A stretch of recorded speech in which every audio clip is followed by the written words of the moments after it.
حضرت علی شیر خدا فرماتے ہیں بخاری مسلم میں، فرماتے ہیں مجھے قسم ہے اس ذات کی جس نے زمین چیر کے دانہ پیدا کیا ہے، مجھ سے رحمت عالم صلی اللہ علیہ وسلم نے وعدہ فرمایا کہ علی یاد رکھنا تم سے صرف مومن ہی پیار کرے گا، اور جس سینے میں تمہارا بغض ہوگا وہ سینہ مومن کا نہیں منافق کا ہوگا۔ تم سے مومن پیار کریں گے، مومنوں کے دلوں میں کشش ہوگی تمہارے لیے، ان کے سینے کشادہ ہوں گے تمہارے حق میں۔ حضرت مولا علی شیر خدا کی محبت، ان کا نام آئے تو دل ٹھنڈا ہو جائے، آنکھوں میں روشنی آئے، چہرہ روشن ہو جائے، تو مانا یہ ہے کہ ایمان مضبوط ہے دل میں۔ اور اگر بندہ کمزور ہونے لگ جائے، اگر اس کی کیفیات کوئی اور رنگ پیش کرے، تو مانا یہ ہے کہ ایمان سینے میں مضبوط نہیں ہے۔ حضرت علی شیر خدا سے حضور کا جو قربت کا تعلق، دیکھیں کچھ لوگ ایسے ہوتے ہیں کہ جن سے قربت ہوتی ہے، آپ نے کبھی دیکھا ہے ہر بندے سے مل کے بندہ رو نہیں سکتا، ہر بندے کو دیکھ کے رونا آتا نہیں، لیکن کچھ لوگوں سے روح ملتی ہے نا کسی کی، تو ویسے کبھی وہ بندے مل جائے نا، دل کرتا ہے تینوں سامنے بٹھا لاں، تیر درد پرانے چھیڑاں۔ کچھ لوگ ایسے ہوتے ہیں جن کے ساتھ حضور تشریف فرما ہیں، حضرت علی شیر خدا کہیں گئے ہوئے ہیں، تو محبوب کیا فرماتے ہیں؟ فرماتے ہیں اللہ اس وقت تک میرے پاس حضرت اسرائیل کو نہ بھیجنا جب تک میں علی سے ملاقات نہ کر لوں۔ دعائیں ہو رہی ہیں کہ میری جب تک ملاقات نہ ہو جائے، میرا جانے کا وقت نہ آئے۔ مشکات میں حدیث موجود ہے۔ تو سرور کائنات علیہ السلام کا جو ان کے ساتھ قربت ہے، حضور کا جو ان سے پیار ہے، حضور نے ہر مہاجر کو ایک انصاری کا بھائی بنایا، انصار کے اندر حضور نے بھائی چارہ قائم فرمایا، اور یہ تاریخ کا وہ والا بھائی چارہ ہے جس کی نہ اس سے پہلے کوئی مثال ہے، نہ قیامت تک دوبارہ کوئی مثال دی جا سکتی ہے۔ بھائی جب سگے بھائی جب شادی شدہ ہو جاتے ہیں نا، تو ان کی اپنی اپنی جیبیں ہو جاتی ہیں، اپنی اپنی گفتگو ہو جاتی ہے۔ 6 ماہ کے بچے کے بارے میں بھی وہ کہنے لگ جاتے ہیں میں نے بچوں کا بھی تو کچھ بنانا ہے نا۔ انہیں بالکل اب وہ چیزیں نظر آنی بند ہو جاتی ہیں جس میں والدین اور بہن بھائی شامل ہوتے ہیں، وہ کہتے ہیں میرے بھی تو بچے ہیں۔ لیکن یہ بھائی چارہ مہاجرین اور انصار کا اتنا زبردست اور معنی خیز ہے، حضور نے بھائی چارہ قائم فرمایا۔ سگے بھائیوں کو وراثت دینا مشکل ہوتا ہے، بڑا کہہ رہا ہوتا ہے کمائی تو میں نے کی تھی، چھوٹا کہہ رہا ہوتا ہے کہ باہر تو پہلے میں گیا تھا، جھگڑے۔ لیکن یہ تاریخ اسلامی کا وہ بھائی چارہ ہے کہ جن میں برادری، قبیلہ، رنگ، نسل، علاقہ ایک نہیں، پر ہزاروں قومیں وجود میں آئیں، دہر میں خشک و تر کے رشتے سے ہم نے بنیاد دوستی رکھی، یاد خیر البشر کے رشتے سے۔ اور اقبال نے جن انداز میں اس مضمون کو بیان کیا ہے وہ انداز ہی نرالا ہے۔ اقبال فرماتے ہیں خاص ہے ترکیب میں قوم رسول ہاشمی، بننے میں کوئی خاص، ان کی ترکیب ہی کوئی خاص ہے۔ حضور نے بھائی بھائی بنا دیا۔ اب بھائی جن کو دینی اسلامی مذہبی بھائی بنایا ہے، وہ دوسرے بھائی کے بارے میں کیا ذہن رکھتا ہے؟ وہ کہتا ہے کہ میرے بھائی میرا کاروبار بھی آدھا تیرا، جائیداد بھی آدھی تیری، چونکہ تو میرا بھائی ہے تو تو رسی لے کے پیمائش کر لے، میں اپنا گھر بھی بانٹ کے آدھا تجھے دینا چاہتا ہوں۔ جب اس قدر زیادہ لوگوں کی نظریاتی پختگی ہوئی اور لوگ اس قدر زیادہ مزاج رکھنے لگے، تو پھر ایک خاص قربت کا ماحول وہاں نظر آیا۔ پھر وہ جو مہاجر بن کے آئے تھے اور بہت زیادہ جن لوگوں نے جہاد کیا تھا، جد و جہد کی تھی، گھر بار چھوڑے تھے، پھر ان لوگوں کو زیادہ دشواری نہیں ہوئی، زیادہ آزمائش نہیں ہوئی دل لگانے میں اور مدینے میں رہنے میں۔ بڑی آسانی سے وہ لوگ وہاں رہنے لگے اور بڑی جلدی ان کا مدینے سے اور اہل مدینہ سے پیار بڑھ گیا۔ تو میرے عزیز بھائیوں، حضور نے ہر انصاری اور مہاجر کو ایک دوسرے کا بھائی بنا دیا، سب کو بنا دیا۔ حضرت علی رہ گئے، اب یہ تو دونوں مہاجر ہیں، حضور بھی مکہ شریف سے آئے ہیں، حضرت علی بھی، بظاہر تو دونوں مہاجر ہیں، اگرچہ ساری زمین کے مالک رسول پاک ہیں، سب کو بھائی بھائی بنا دیا۔ تو اب ہر بندے کو بھائی مل رہا ہے، اور بھائی بڑے پیارے ہوتے ہیں۔ میں کئی دفعہ کہتا ہوں کہ بھائی بڑے پیارے ہوتے ہیں، کچھ قدورتیں دنیاوی طور پر معاذ اللہ دلوں میں آ جاتی ہیں، لیکن بھائی کا درد جو بھائی محسوس کر سکتا ہے وہ بھی دوسرے کو محسوس نہیں ہوتا۔ تو حضرت علی جب کسی کے بھائی نہیں بنائے گئے تو رو ہی پڑے، اتنے دلیر بندے تھے، پر بھائی کی ضرورت بندہ اتنی محسوس کرتا ہے، اس کو بھائی سے لگاؤ اتنا زیادہ ہوتا ہے کہ مولا علی رو پڑے، مشکات میں موجود روئے۔ حضور نے فرمایا کیوں روتے ہو؟ عرض کی حضور آپ نے سب کو ایک دوسرے کا بھائی بنایا ہے، میں رہ ہی گیا ہوں، مجھے کسی کا بھائی نہیں بنایا۔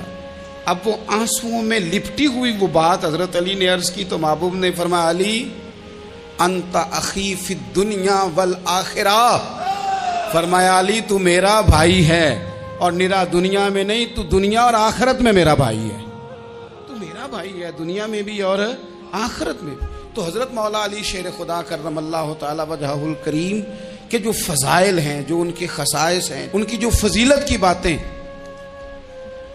میں نے جیسے کہا کہ انہیں بڑی زیادہ دلچسپی تھی میدان جہاد سے، شوق شہادت ان کا دیدنی تھا۔ ایک موقع پر نبی پاک صلی اللہ تعالی علیہ وسلم نے ارادہ فرمایا کہ حضرت علی کو اپنا نائب بنا کے مدینہ منورہ میں چھوڑ کے جایا جائے۔ محبوب کریم علیہ السلام جب بھی تشریف لے جاتے تھے تو کسی ایک کو نائب بنا کر مدینہ منورہ میں چھوڑ جاتے۔ حضرت عبداللہ ابن مختوم رضی اللہ تعالیٰ عنہ کو بھی ایک دفعہ حضور چھوڑ کے گئے، تو ایک جنگ کے موقع پر محبوب نے حضرت علی شیر خدا سے کہا کہ آپ کو میں اپنا نائب بنا کے یہاں چھوڑ کے جاتا ہوں۔ یہاں لوگ جان چھڑاتے ہیں، کام کا جب وقت آتا ہے، میدان میں نکلنے کا وقت آتا ہے تو جان چھڑاتے ہیں، اور وہ کہتے ہیں کہ باقی سارے کام لے لو، جب وقت مشکل آئے تو پھر ہمیں کام نہ بتاؤ۔ اب مشکل وقت ہے، جہاد میں جانا ہے۔ حضرت مولا علی شیر خدا کرم اللہ تعالی وجہہ الکریم کو حضور نے فرمایا کہ اس دفعہ میرا ارادہ بنا ہے کہ تمہیں چھوڑ کے جاؤں۔ تو حضرت علی کو چھوڑ کے جایا جا رہا ہے، ان کو مدینے میں رہنا ہے، میدان میں نہیں جانا۔ عام آدمی کتنا پسند کرتا ہے کہ میں آرام سے رہوں گا، لیکن حضرت علی کو اتنا شوق تھا میدان جہاد کا، اتنی تڑپ تھی ان کے دل کے اندر کہ عرض کرنے لگے یا رسول اللہ صلی اللہ تعالی علیہ وسلم، رو پڑے، کہنے لگے حضور ساری دنیا میدان میں جہاد کرے گی اور میں یہاں عورتوں اور بچوں کے پاس رہوں گا، میں یہاں عورتوں اور بچوں کے بیچ وقت گزاروں، حضور مجھے لے کے جائیں۔ تو وہاں بھی حضور نے محبت کی بات سمجھائی، فرمایا علی جب حضرت موسیٰ کوہ طور پہ گئے تھے تو اپنے بھائی جناب ہارون کو چھوڑ گئے تھے، تو تم بھی تو میرے لیے اسی طرح ہو نا جس طرح موسیٰ کے لیے ہارون تھے۔ لیکن فرمایا یہ یاد رکھنا میرے بعد نبی کوئی نہیں، حضرت موسیٰ بھی نبی ہیں اور جناب ہارون بھی نبی ہیں علیہم السلام، لیکن وہ انہیں چھوڑ کے گئے تھے، میں تمہیں چھوڑ کے جا رہا ہوں۔ ایک بات اپنے ذہن کے اندر بٹھانا کہ میرے بعد کوئی نبی نہیں آئے گا۔ تو عزیز بھائی حضرت مولا علی شیر خدا کا جذبہ جہاد۔ اچھا پھر میں نے دیکھا ہے جس زمانے میں میں اور آپ رہ رہے ہیں، اس زمانے میں لوگ کمزور ہوتے جا رہے ہیں نفسیاتی طور پر، ڈری ڈری سی باتیں لوگ کرتے ہیں، سہمے سہمے سے جملے بولتے ہیں، اور یہ ہر بندے کا اپنا الگ ڈر ہے۔ دانشوروں نے لکھا ہے کہ غریب آدمی کا ڈر تھوڑا ہوتا ہے، اور جو اونچے عہدے پہ چلا جائے اس کا ڈر، یعنی زیادہ ہاتھ اپوزیشن کے نہیں بندے ہوتے، حکومت کے بندے ہوئے ہوتے ہیں۔ لوگوں کو ساتھ لے کے اپوزیشن نے نہیں چلنا ہوتا، حکومت نے چلنا ہوتا ہے۔ تو حکومت میں جب لوگ ہوتے ہیں تو ان کے اندر کمزوری آ جاتی ہے، جب آپ بڑے عہدے پہ چلے جاتے ہیں تو آپ کی مجبوریاں بھی بڑی ہو جاتی، ہر آدمی کہیں نہ کہیں کمزور پڑتا ہے۔ اور ہمارے ہاں تو لوگ ذرا بیمار ہو گئے تو گئے، اور آج کل جو سب سے بڑا مسئلہ ہے وہ یہ ہے کہ لوگ کیا کہیں گے، اور لوگوں نے بڑے بڑے لوگوں کو پاگل کر دیا ہے، بڑے بڑے لوگوں کو۔ ہمارے علماء نے ایک بات لکھی ہے کہ ایک دفعہ نا ایک استاد صاحب سبق پڑھانے کے لیے آئے تو طالب علموں نے ارادہ کیا کہ آج استاد جی کو بیمار کرنا ہے۔ یہ جو آپ کے مشیر ہوتے ہیں نا ارد گرد، ان کی پڑتال بھی بڑی ضروری ہوتی ہے کہ یہ خبر کون سی لے کے آ رہے ہیں اور یہ کس طرح سے گائیڈ کر رہے ہیں۔ ہمیں تنقید کرنے والا بندہ اچھا تو نہیں لگتا، لیکن تنقید کرنے والے جو ہوتے ہیں وہ ہمیں نکھارتے ہیں، وہ ہماری کمزوریاں جو ہمارے اپنے نہیں نکال سکتے وہ نکال کے ہمیں بتاتے ہیں کہ تم یہاں کمزوری کر رہے، اس کا نفع ہوتا ہے۔ طالب علموں نے ارادہ کیا ایک دفعہ، یہ ہم جو اتنی زیادہ توجہ کرتے ہیں نا لوگوں کی باتوں پہ، لوگ کیا کہیں گے، میں کئی دفعہ دوستوں سے عرض کرتا ہوں زیادہ وضاحتیں نہ دیا کریں، زیادہ وضاحتیں دینے سے بھی بندہ کمزور ہو جاتا ہے۔ ہر وقت کا انداز وضاحتوں کا اور ہر وقت دفاعی محاذ پہ نہیں کھڑے رہنا چاہیے۔ وہ ارادہ کر لیا لوگوں نے، طالب علموں نے، کہ استاد جی کو بیمار کرنا ہے، تو استاد سب چنگے بھلے اچھے بھلے صحت مند آئے، کلاس میں داخل ہوئے تو پہلا شاگرد کہتا ہے استاد جی خیر ہے، آنکھیں بڑی سرخ ہیں۔ میں چل دوڑ جا بیوقوف آدمی، میں بالکل ٹھیک ہوں، چل کلاس میں بیٹھ چل۔ تھوڑا سا آگے گئے تو دوسرا شاگرد، انہوں نے اب 10-15 نے ارادہ کیا ہوا تھا. دوسرا کہنے لگا خیریت ہے, بڑے کمزور کمزور لگ رہے ہیں. اس نے کہا میں بالکل ٹھیک ہوں, کمزور کا چل دوڑ جا اپنا کام کر. وہ تیسرے کے پاس گئے تو کہنے لگا استاد صاحب خیر ہے, آپ کے تو مجھے ہاتھ بھی کامتے دکھائی دے رہے ہیں. اس نے کہا اچھا واقعی. اب چوتھے نے بھی یہی بات کی, پانچویں نے یہی بات کی. تو آدھا گھنٹہ گزرا تو استاد جی کو سچ مچ بخار چڑھ گیا, تو چھٹی پہ چلے گئے. کیوں؟ باتوں پہ توجہ ہے نا, لوگوں کے سامنے ہم لوگوں کی باتوں کے مطابق اپنے معاملات کو ترتیب دیتے ہیں نا. کچھ لوگ سوشل میڈیا دیکھ کے نظریہ قائم کرتے ہیں, کچھ ہوا دیکھ کے نظریہ قائم کرتے ہیں. وہ قائد اعظم محمد علی جناح کی ایک بات نہیں بھولتی کہ انہوں نے کہا تھا, ہندو لیڈر جو تھا جس کو لوگ گاندھی کہتے تھے, اس سے کہا تھا تیری اور میری سیاست میں فرق ہے, تو لوگوں کا رجحان دیکھ کے فیصلہ کرتا ہے, اور میں قائد اعظم کہنے لگے میں فیصلہ کر کے لوگوں کا رجحان ادھر کر دیا کرتا ہوں. یہ کمال ہوتا ہے کسی شخص کا کہ اس کا اپنا نظریہ غالب آئے, بجائے اس کے کہ وہ دیکھے آج کل لوگ کیا کہہ رہے ہیں تو لہذا میں اس طرح کا ڈال جاؤں. لوگ تو ایک وقت کے لیے کچھ کہتے ہیں, پھر اگلے 4 گھنٹوں میں کچھ اور کہتے ہیں. حضرت مولا علی کے مزاج میں استقامت ہے, اور جو لوگ جو بہت زیادہ پراپوگنڈا کرتے ہیں اور بہت زیادہ کسی کے بارے میں بات کرتے ہیں, ان کا وہ مزاج نہیں, ان کی وہ طبیعت نہیں, وہ اپنے حساب سے فیصلہ کرتے. ایک شخص تھا عمر بن عبد ود, 90 سال کا بوڑھا, لیکن جب تلوار لے کے میدان میں آتا تھا تو 1000 آدمی کے مقابلے میں لڑتا تھا, اور لوگ جگہ جگہ یہ کہتے تھے تو اس طرح ہے جس طرح عمر بن عبد ود لوگوں کو ڈراتا ہے, تو اس طرح ہو گیا. یہ اس کے ارد گرد کے لوگ اس کی مثالیں دیتے تھے. جنگ خندق جب ہو رہی تھی تو یہ مقابلے میں آ گیا, تو حضرت علی المرتضیٰ شیر خدا کرم اللہ تعالی وجہ الکریم بھی تشریف فرما تھے. اب پورے عرب کے اندر اس کے بارے میں یہ کہا جاتا تھا کہ اس سے نہ لڑو, وہ تو خونخوار ہے, وہ تو درندہ ہے, وہ تو جنگلی شیر کی طرح آتا ہے, وہ تو کاٹ کھانے کو دوڑتا ہے, اس سے کون لڑے. ایک خیال تھا, اور وہ پراپوگنڈا بعض اوقات اتنا زیادہ کسی کے بارے میں ہوتا ہے کہ ذہن میں بچے لوگ آتے ہیں نا بچہ دم کرانے کے لیے, تو کہتے ہیں پیر صاحب بڑا ضدی ہے, کسی کی بات نہیں مانتا, باقی بچے ٹھیک تھے, یہ تو بڑا ہی نالائق نکل آیا ہے.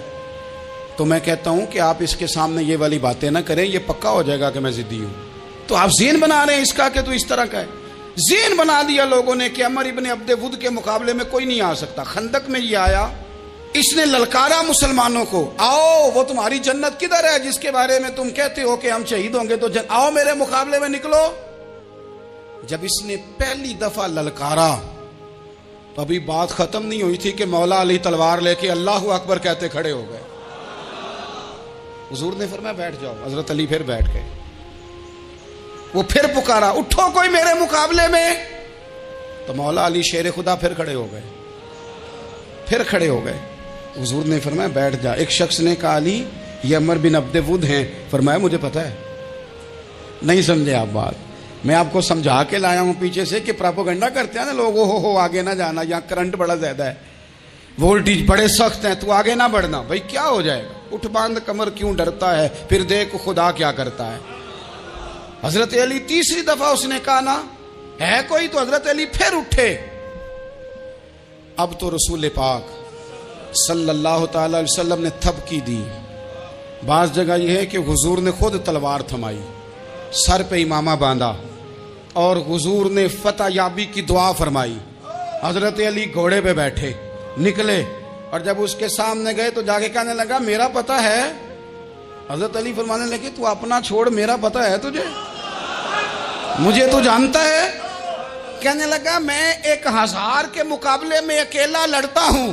حضرت علی شیر خدا فرمانے لگے پتہ نہیں تو کن سے لڑتا رہا ہے, جانے وہ کون ہے جن سے تو لڑتا رہا ہے, وہ کون 1000 تھے جو تیرے مقابلے میں آتے تھے, پتہ نہیں. تو کہنے لگا میرا نام میری ماں نے عمر بن عبد ود رکھا ہے. فرمایا چھوڑ تو, میری ماں نے میرا نام حیدر رکھا ہے. کہنے لگا تیری عمر چھوٹی ہے, کوئی بڑا لا. فرمانے لگے یہ تو جب ہنجے میں پنجہ ملے گا تو پتہ چلے گا عمر کس کی چھوٹی ہے. ابھی تو کہانیوں سے متاثر کرنا چاہتا ہے, تو چاہتا ہے کہ تو پریشر ڈالے اور میں تیری بات سنوں, تو مقابلے میں آ, ڈینگے نہ مار, کہانیاں نہ سنا. دیواریں ہلتی رہتی ہیں اور در کانپ جاتا ہے.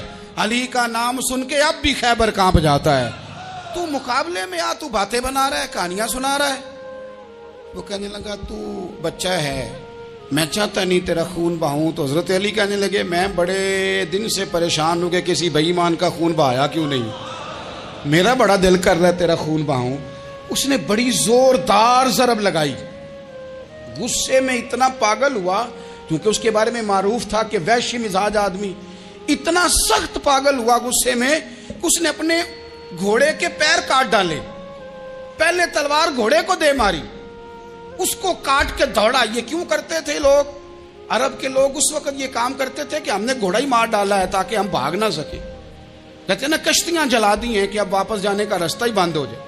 گھوڑے کے پیر کاٹ ڈالے کہ بھاگنا نہیں. اور بڑی زور سے اس نے ضرب لگائی حضرت علی پر. حضرت علی نے جب روکی تو وہ ڈھال ٹوٹ گئی حضرت مولا علی, اور آپ کے امامے کو اس کی تلوار بھی لگی. آپ نے فرمایا دکھا لیا تو نے زور, اب میری باری ہے. حضرت مولا علی شیر خدا کا قد بظاہر چھوٹا تھا. صحابہ کہتے ہیں ہم دور سے دیکھ رہے تھے, اللہ اکبر کہہ کے تھوڑا سا زمین سے وہ اٹھے, تھوڑا سا اٹھے, اور پھر دوبارہ نہیں انہیں تلوار چلانی پڑی. ایک ہی ضرب لگائی اور اس کے 2 ٹکڑے کر کے اسے زمین پہ پھینک دیا. تو عزیز دوست, آپ یاد رکھیں گے اس بات کو کہ اپنی زندگی کے اندر مروب ہونا چھوڑ دیں. روب میں تاتاریوں نے مسلمانوں کو مروب کر لیا تھا, روب ڈال لیا تھا کہ ہم بہت بڑے لوگ ہیں. یہی آج ہمارے ساتھ بہت سارے لوگ کرتے ہیں, دلوں میں روب آ جاتا ہے, امیر رشتہ دار کا, فلانے کا, پھر وہ جو مرضی کرتا ہے. تاتاریوں کی ایک بی بی, وہ کیا کرتی, وہ 9-10 مسلمان نوجوانوں کو سڑک پہ کھڑا کر جاتی, کہتی ادھر کھڑے ہونا, میرے آنے تک ہلنا نہ. جوان ہے لیکن روب ہے نا کہ یہ بڑے وحشی ہیں. اکیلی بی بی اندر جاتی, تلوار لے آتی, اور وہ کھڑے ہیں, وہ بھاگے بھی نہیں, اتنا ڈر گئے, ٹانگیں کانپ رہی ہیں, بھاگنے کی بھی جرت نہیں کر رہے. تسلی سے گئی ہے, تلوار لے کے آئی ہے, اور اس نے 9 جوان مسلمانوں کے گلے کاٹ دیے. اس روب سے نکلیں باہر. نوجوانوں سے کہتا ہوں نکلو. اور جن لوگوں نے دنیا میں انقلاب برپا کیا وہ غریب گھروں کے تھے, وہ لوگ تھے کہ جو بظاہر کسی بڑے قبیلے سے نہیں تھے. آپ محنت کریں, تعلیم حاصل کریں, جد و جہد کریں, مشقت کریں, اپنی زندگی میں کچھ مقاصد کے حصول کے لیے آگے بڑھیں. اور اگر آپ کہیں کہ دائیں بائیں میرے فلاں آدمی مجھے یہ مشورہ دے رہا ہے, تو کچھ لوگ دنیا میں باتیں کرنے آئے ہیں, انہوں نے باتیں کرنی ہیں اور بڑا فائدہ ہوتا ہے, ان کو باتیں کر لینے دیں, ان کو کرتے رہنے دیں.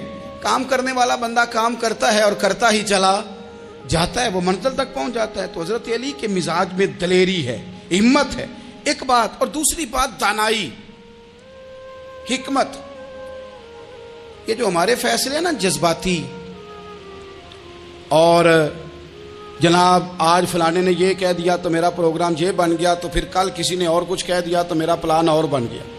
میں سب سے زیادہ ان لوگوں کے حق میں پریشان ہوتا ہوں جو سویرے کچھ اور کہتے ہیں, دوپہر کو کچھ اور کہتے ہیں, شام کو کچھ اور کہتے ہیں. آتم تائی کی بیٹی قیدی ہو کے آئی. جب اس کے قبیلے پر, اس کے علاقے پر مسلمانوں نے حملہ کیا تو حاتم تائی کا جو بیٹا تھا عدی بن حاتم, وہ اپنی بہن سے کہنے لگا ہمیں پتہ ہے مسلمانوں کا مقابلہ نہیں کر سکتے, تو بھاگ جانے میں بہتری ہے, چلو بھاگ چلتے ہیں. تو بہن کہنے لگی بھائی تو نے بھاگنا ہے تو بھاگ جا, میں سردار کی بیٹی ہوں, میں کون کے ساتھ جیوں گی کون کے ساتھ مروں گی, تو نے بھاگنا ہے تو بھاگ جا.